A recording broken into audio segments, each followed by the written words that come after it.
Ciao, ben ritrovati o benvenuti in Marmitte Trek. Oggi vi presentiamo Percorso d'Anello verso il rifugio Garibaldi. Siamo in un bellissimo comprensorio dove ci sono tantissime cime e tutte le cime superano i 2400 metri.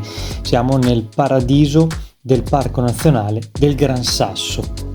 La macchina, dove l'abbiamo parcheggiata? L'abbiamo parcheggiata a Campo Imperatore, alla base della seggiovia che era ancora aperta.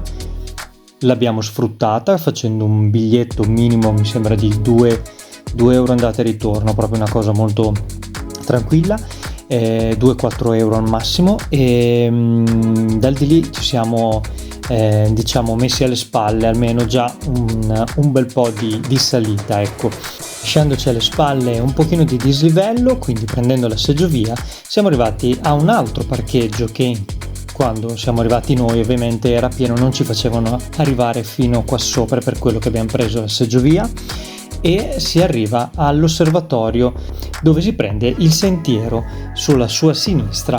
Prima di attraversarlo, quindi guardandolo, c'è un sentiero sulla sinistra che appunto è quello che abbiamo fatto noi per percorrere il circuito d'anello fino al rifugio Garibaldi. Andiamo verso il passo della Portella, 2385 metri. Da lì 2 bellissime foto, bisogna farle perché ne vale la pena, è uno scenario che si vede il Corno Grande e il Corno Piccolo, è veramente un bellissimo panorama. Dal di lì andiamo a Pizzo Cefalone, che è dove appunto è il punto più alto per poi scendere e andare verso il rifugio Garibaldi.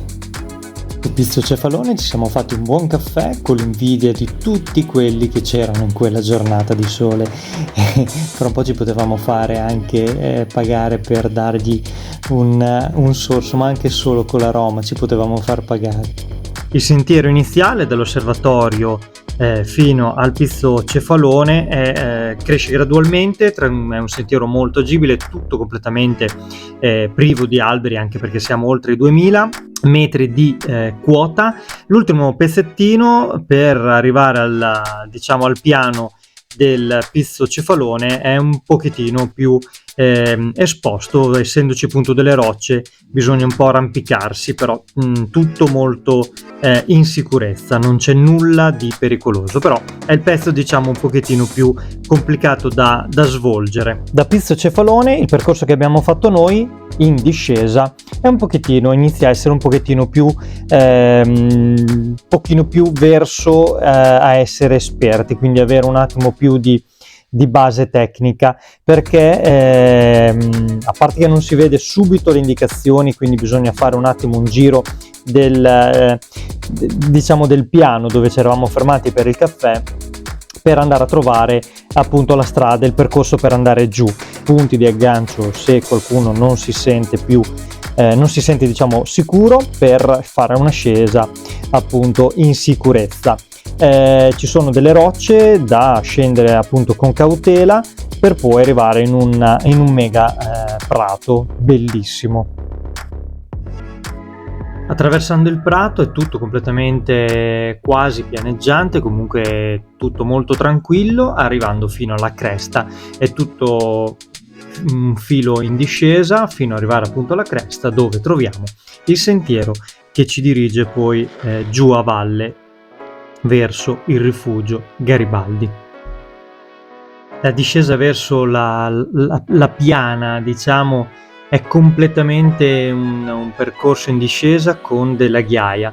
È particolarmente difficile perché comunque la discesa implica comunque andare a frenare, almeno nel mio caso. Poi ovviamente c'è chi riesce ad affrontarla in maniera diversa da me, ecco. E mi ha sfiancato veramente tanto perché ho fatto veramente tanta fatica, perché arrivare fin lì è proprio una passeggiata. Dal di lì in poi invece ho finito le energie.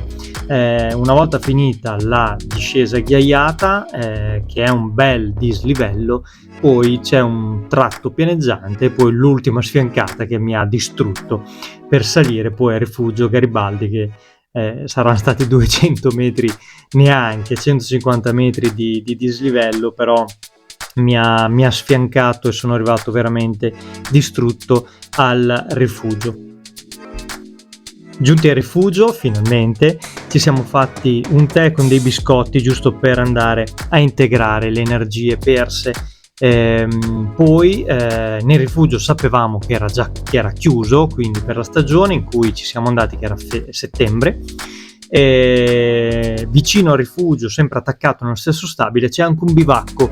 Le condizioni non sono ottimali, ci sono 8 posti per dormire, però se devo dire la verità è un bivacco, uno dei bivacchi peggiori che abbiamo visto. Poi sicuramente lo stavano sistemando, però in quel momento in cui c'eravamo noi non era il massimo. Quindi ci eravamo equipaggiati in caso appunto fosse pieno il bivacco con le nostre tende.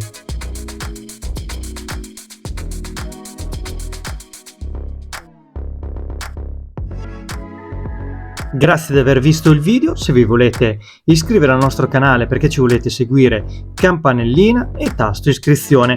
Noi siamo sempre qua presenti ad aspettarvi e a rispondere alle vostre appunto domande. Ciao da Marmitte Trek.